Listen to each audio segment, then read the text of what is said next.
They always say that load shedding affects many businesses, especially small scale businesses get affected by load shedding, and then a lot of people lose income because of load shedding. In most of the time, I didn't understand how. When I was working, I remember during load shedding, we used to go home. When I was working at the department, during load shedding, it's time for us to go home. Let's say load shedding is gonna start around 12 o'clock. We knock off immediately.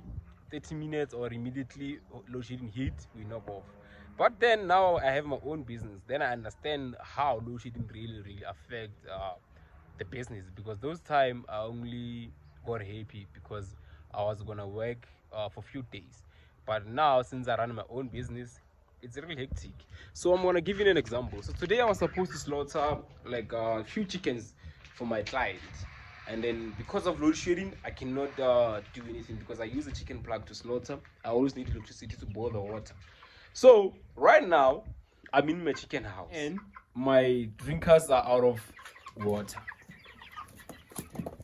My drinkers are out of water, and I don't have water in my tank, so I cannot pump water to my tank so that I can give my chicken some water. So when they say load shedding really hit businesses, today I'm really experiencing it. So this is the last water that my chicken are trying to share.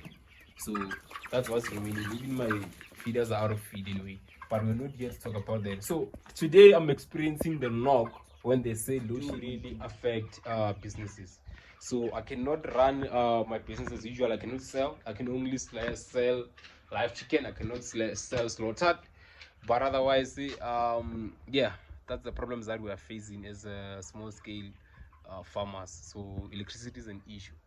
Inter, Oferi.